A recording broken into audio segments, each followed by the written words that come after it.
Vamos conduzir agora um debate sobre a regulamentação do uso de medicamentos com corticoide.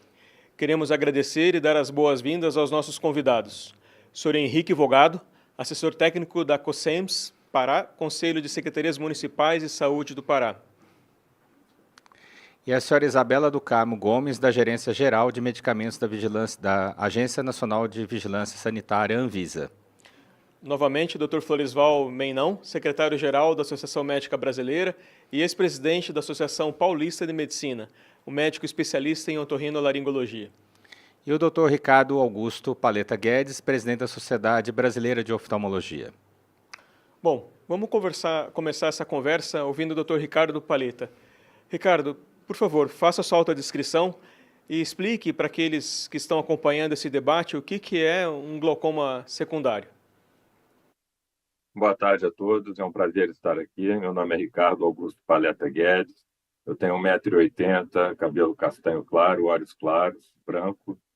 Estou aqui para ajudar na compreensão desse tipo de glaucoma, que é um glaucoma que é causado por um medicamento, o uso de um medicamento. Esse uso contínuo de corticoide pode levar ao aumento da pressão intraocular de maneira secundária em quem já tem glaucoma, mas também em quem nunca teve glaucoma e pode desenvolver glaucoma só pelo uso do corticoide.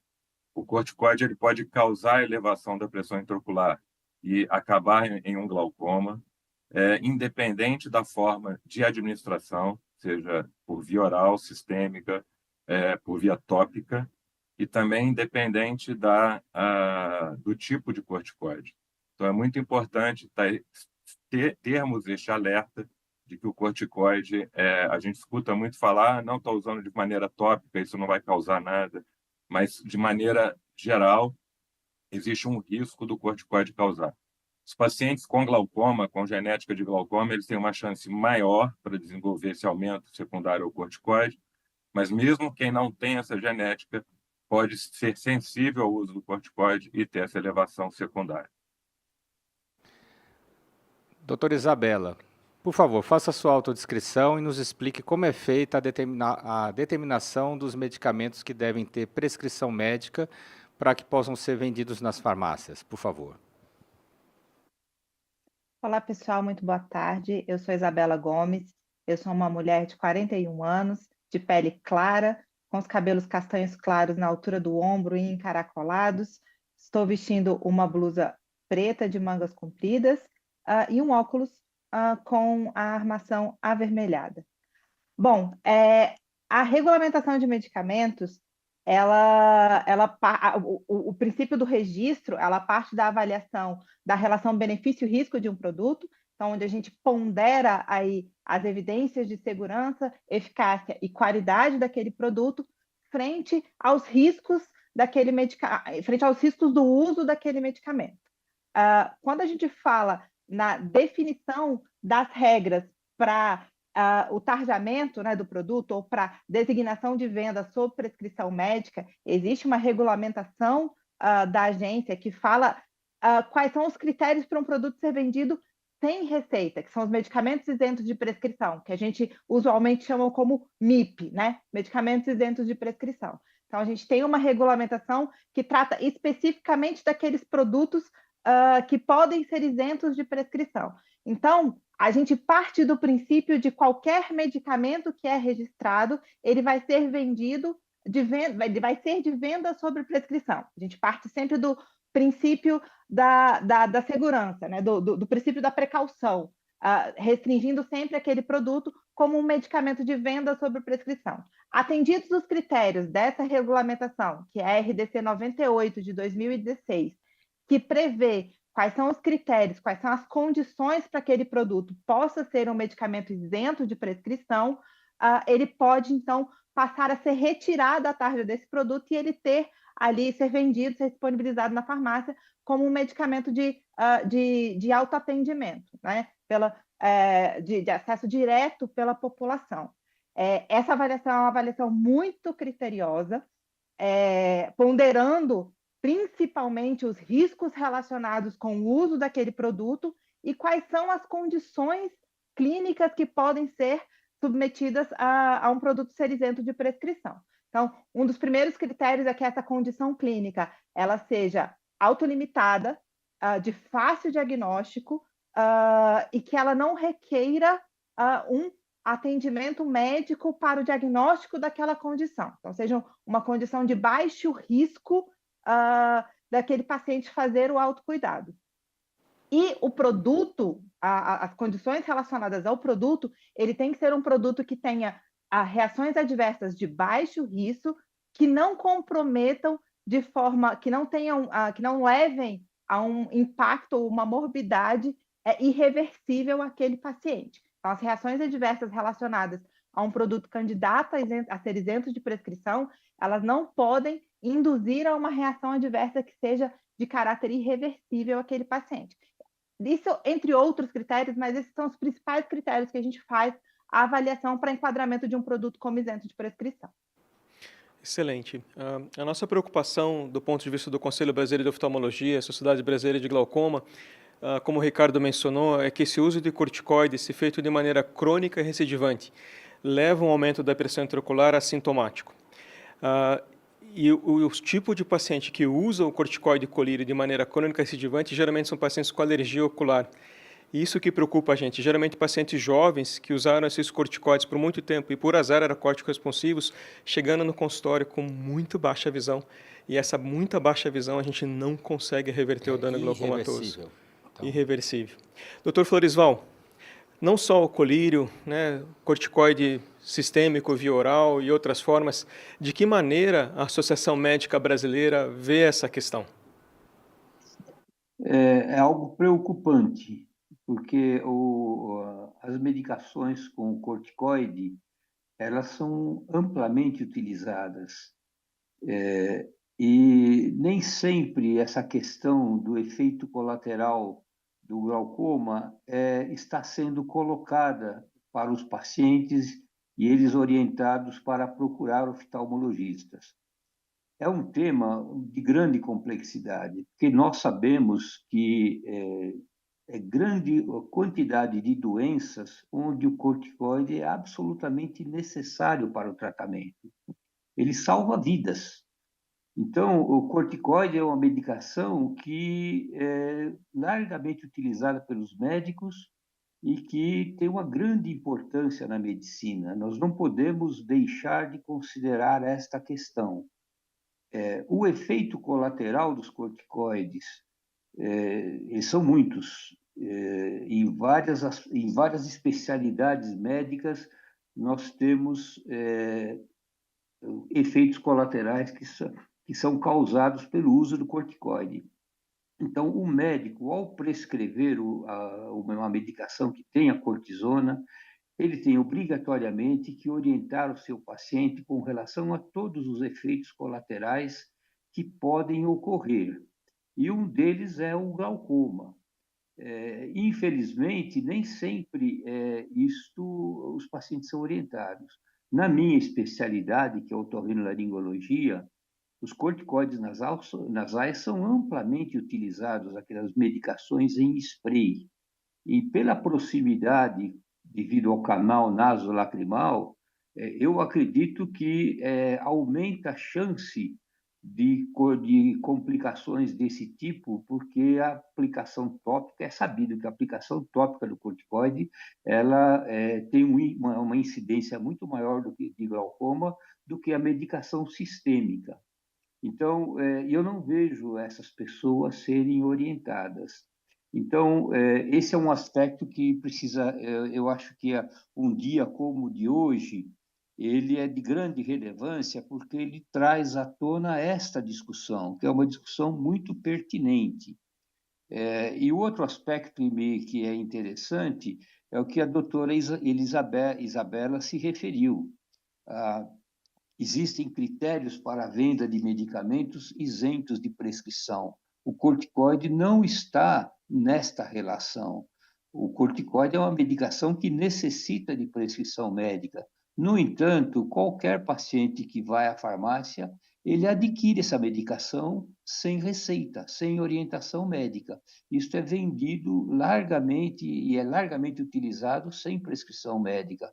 Então, esse é um outro aspecto preocupante, porque não só corticoides, são várias as medicações.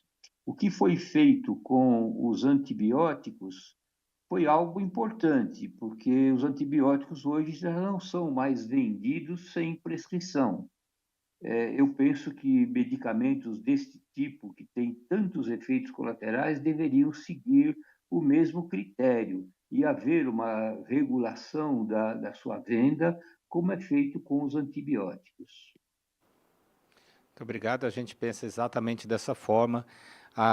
E o senhor Henrique Vogado, a gente tem que no mundo desenvolvido, ninguém consegue comprar corticoide numa farmácia. No Brasil, a gente consegue comprar corticoide injetável, sem nenhuma receita médica.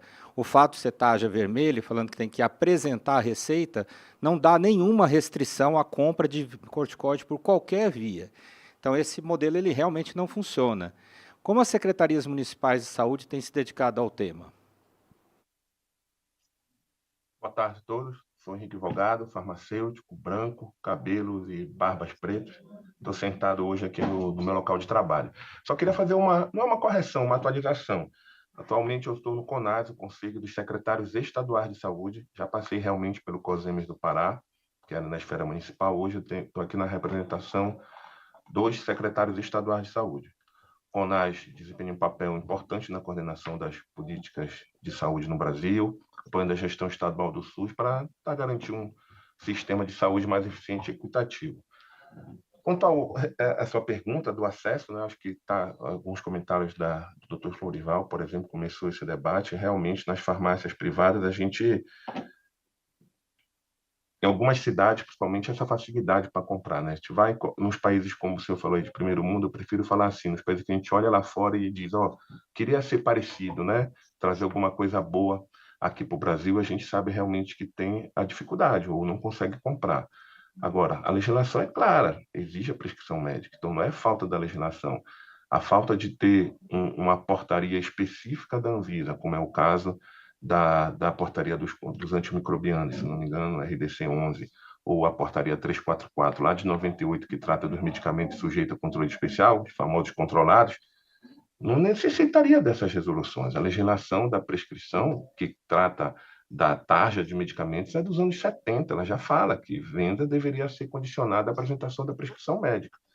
Então, o que é que precisa mudar? Essa é uma discussão bem ampla, né? Porque o profissional com autonomia na farmácia para dizer o não, tem. Agora, porque não está acontecendo ou não está acontecendo de maneira amplas em todas as cidades. Mas eu queria fazer um destaque para a fala do Dr. Florival, para a gente não tornar um vilão o corticoide, né?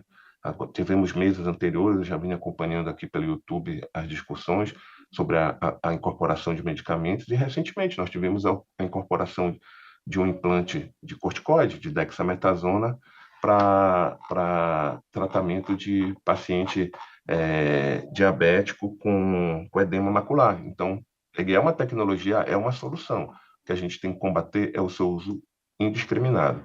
Que eu acredito que educação, acho que é o melhor caminho. Se a gente olhar, tem exemplo dentro das nossas casas.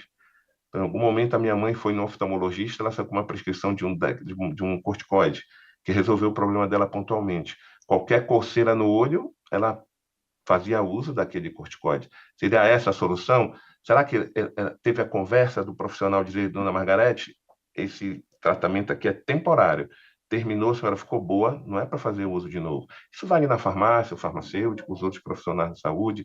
As pessoas buscaram conhecimento, a informação está aí, a internet, para o bem ou para o mal, ela tem muita informação. Então, acho que a educação é o melhor caminho nesse sentido, da pessoa entender que o medicamento ele é solução, mas ele também pode ser um problema, né? Então, se o seu uso indiscriminado, ele pode ser um problema. Nós, que na gestão do SUS, acho que a educação na população é um tema sempre presente. Eu, como representação aqui do CONAS, integro o Comitê Nacional da Promoção do Uso Racional de Medicamentos. Esse tema do uso de corticoide já foi discutido algumas vezes, algumas ações para o Ministério da Saúde coordenar a nível nacional.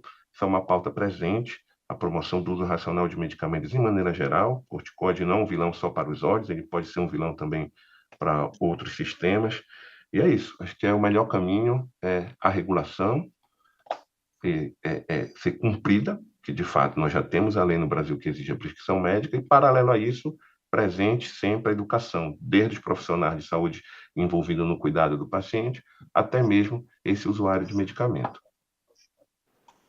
Florisval, perfeito. Sabe, a gente faz, o Conselho Brasileiro de Oftalmologia, a Sociedade Brasileira de Glaucoma faz as mesmas palavras que você teve, que o Florisval, e por isso, né, Isabela, é importante a gente estar juntos sob o mesmo teto, entendendo, aprendendo e tentando chegar a uma solução prática no mundo real.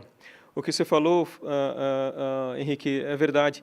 Se a gente passa para um paciente com alergia crônica, essa coceira no olho, né, esse colírio, que seja corticoide uma vez, e ele vê que é um colírio bom, barato e que resolve o problema fácil, e ele não lembra, ou também, às vezes, não é orientado de maneira tão enfática de que isso não pode ser repetido a bel prazer, sem critério que pode fazer mal, o que a gente vê no mundo real. E, às vezes, a gente, como glaucomatólogo, é esse paciente chegando no nosso consultório com visão bem baixa e a gente não consegue resolver o problema. Poxa, não, a gente vai ter que fazer isso, mas a gente vai baixar a pressão. Mas a visão vai voltar ao normal.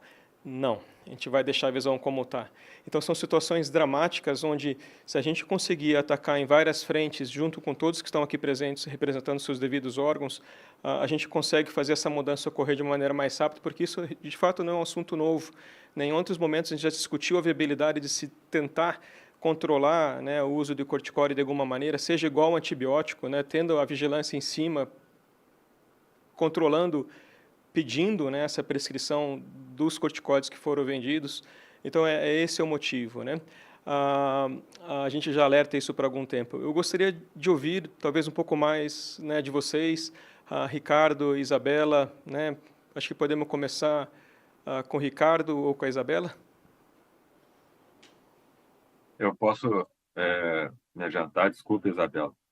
Eu acho que o Henrique e o Dr. Florisvaldo chegaram num meio termo muito interessante. É muito importante a educação, mas a gente tem que fazer o meia-culpa da educação dos médicos também, né? Eu tenho um paciente portador de glaucoma corticogênico, que é otorrino, que é pediatra, e que passava spray de nasal para todos os pacientes com alergia nasal, com rinite, e ele próprio estava com glaucoma corticogênico, porque ele usava o spray nele também. Então, foi um choque para ele, porque ele achava que não ia causar tanto dano, e ele mudou a conduta dele. Então, acho que a gente tem que educar os médicos das diversas especialidades e a gente também, nessa conversa que o Henrique trouxe, muito interessante, do relato da mãe dele, para a gente poder trabalhar a nossa educação com o paciente, a educação entre nós médicos mesmo, como primeiro passo. A legislação já é clara, e eu acho que a gente tem que tentar entender esse funcionamento na farmácia, se existe a possibilidade de um controle maior por meio do farmacêutico. Aí acho que a Isabela pode ajudar. Isabela? Bom, a fala do Henrique foi crucial, assim, foi cirúrgica. Eu acho que o nosso problema não está só em ter uma regulamentação. A gente tem um problema sistêmico da nossa política de saúde como um todo, do nosso sistema de saúde no país. A gente tem localidades em que não são assistidas por um hospital, por um médico, e que o acesso à farmácia é o único acesso a um tratamento de saúde. Então, a gente tem que pensar no Brasil como um todo. É fácil a gente falar em limitações de acesso em grandes centros, mas quando a gente vai para realidades em pequenas localidades, às vezes uma farmácia é o único acesso ao tratamento de saúde que um paciente tem. Então, a gente tem que pensar o Brasil como um todo e, obviamente, tudo passa pela educação. O nosso problema, a gente não vai resolver o problema de acesso indevido com uma regulamentação. Regulamentação existe, o que está escrito no papel nem sempre é executado. Então, a gente precisa de educação, como o doutor Ricardo falou, de educação do profissional médico, a gente precisa da educação do profissional farmacêutico, a gente precisa da educação, principalmente a nossa população, ela tem um letramento em saúde muito deficiente. Então, a gente tem muita dificuldade do nosso paciente compreender os tratamentos, o acesso e compreender os tratamentos em saúde. Então,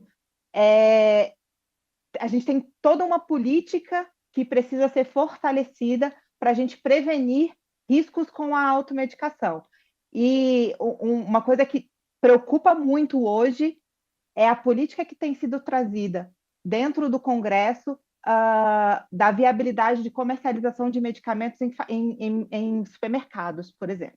A gente tem um projeto de lei hoje que propõe a venda de medicamentos isentos de prescrição em supermercados, sem qualquer atenção de um profissional de saúde. Então, a gente está, obviamente, o painel tem por objetivo discutir os corticosteroides, mas a gente tem mais de 200 classes de medicamentos que têm reações adversas que podem induzir o aumento da pressão intraocular e o glaucoma. São mais de 400 substâncias que têm notificação de eventos adversos relacionados à indução do glaucoma. E aí eu passo não só pelos corticosteroides, mas eu passo por antidepressivos, eu passo por antigripais que já estão disponíveis no mercado como isentos de prescrição. Então, a gente tem, obviamente, o produto mais clássico que está relacionado com a ocorrência do aumento da pressão intraocular, com a incidência de glaucoma, que são os corticosteroides, mas a gente tem uma outra infinidade de medicamentos que também estão relacionados com essa reação adversa. Então, é mais importante do que só a gente, como trouxe o Henrique, demonizar os corticosteroides, a gente tem que passar pela educação e entender que qualquer medicamento tem seus riscos e que a gente precisa trabalhar com educação da população e também dos profissionais em saúde. Doutora Isabela, a gente tem um viés de trabalhar com os casos trágicos, né? Lógico, várias vezes a gente teve que passar por uma mãe que foi ela que cegou a filha porque usou o corticoide que comprou fácil na farmácia. Eu não acho realmente que seja justificativa o tamanho do Brasil para fazer a regulamentação correta. Se isso fosse tão importante, assim não teria mais venda de antibiótico. É seguir o modelo que existe no mundo inteiro, o que funciona é retenção de receita. Não tem jeito de ter controle de venda de medicação que causa tanto mal quando é usado de forma indevida, porque assim, quando o paciente tem uma alergia, o corticoide tira com a mão. É uma delícia para o paciente. Ele não entende que aquilo lá vai fazer tão mal. E ele vai comprar e vai comprar e vai comprar. Alguns pacientes vão ficar cegos por isso. O efeito disso aí é absurdamente desastroso. Não é um paciente idoso, às vezes é uma criança que ficou cega. Então, se não tiver retenção de receita, só esse modelo vai funcionar. Se não tiver retenção de receita, eu vou continuar falando para alguma mãe ou outra que ela cegou a criança, porque ela comprou o corticoide para a criança, que usou várias vezes. Então, isso é uma coisa que assim, é muito difícil para a gente. Eu entendo todo o contexto que a senhora falou. Só que, infelizmente, se não tiver retenção de receita para o corticoide, que não existe motivo no mundo para alguém fazer uma automedicação com corticoide, a gente vai continuar falando para as mães, você cegou o seu filho, o senhor está cego, ou esse paciente que o Ricardo comentou, que ele próprio é médico, ele se auto-cegou. Então, isso aí a gente vê com muito pesar e a gente acha, sinceramente, que se não tiver uma regulamentação boa, o problema vai continuar. Ano que vem, nesse dia, a gente vai falar desse problema de novo, e de novo, e de novo, e de novo. Enquanto não tiver retenção de receita, a gente vai continuar com esse problema. Bom, infelizmente, nosso tempo está esgotado. Eu queria agradecer a participação de todos por esse tema tão importante e que é realmente uma discussão com vários aspectos e que não vai terminar hoje. Muito obrigado.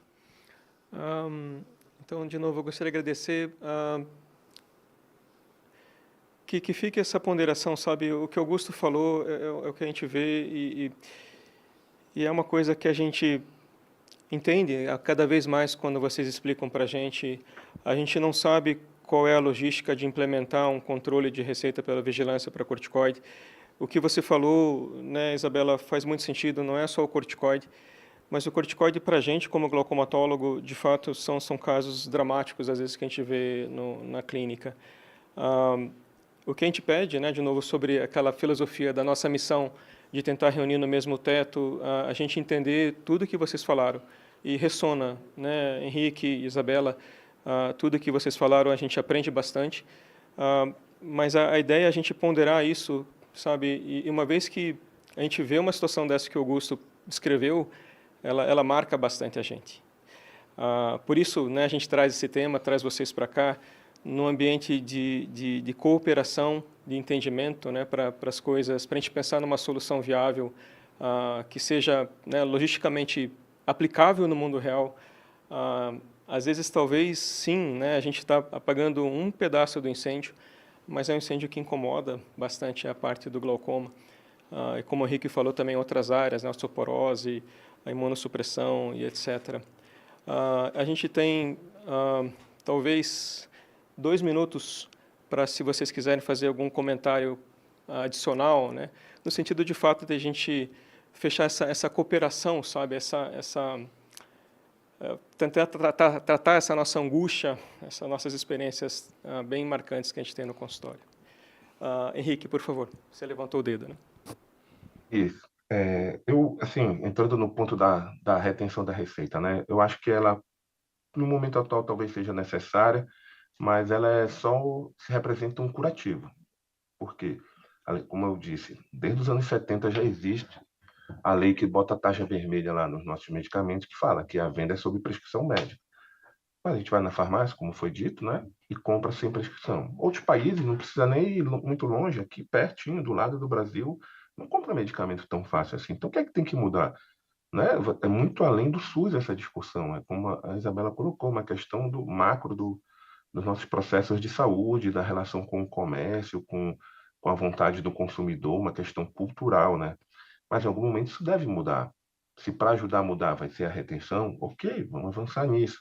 Mas, de fato, nós temos aí realidades mundo afora, onde uma farmácia vende cigarro, bebida alcoólica, sorvete, sandália, maquiagem, sapato, mas você não compra um antibiótico ou um corticoide sem receita, ou fora do horário de funcionamento do que está lá atrás, lá no fundo, chamado de farmácia. Então, essa discussão do comércio, dos anseios do comércio, do consumidor e da saúde é muito ampla. Eu não sei se tem um modelo perfeito, mas nós vemos aí várias realidades mundo afora, onde a farmácia deixa até de parecer como uma farmácia nos nossos olhos, mas que o controle sobre a comercialização de medicamentos e que acaba promovendo o seu uso racional é muito maior do que o nosso. Então, isso seria uma reflexão final que eu gostaria de compartilhar com os senhores e senhoras, e contem com o CONAS nas discussões, nas pautas importantes para a promoção da saúde pública no nosso Brasil. Isabela, Henrique, professor Dr. Floresval, muito obrigado pela participação, né? Muito obrigado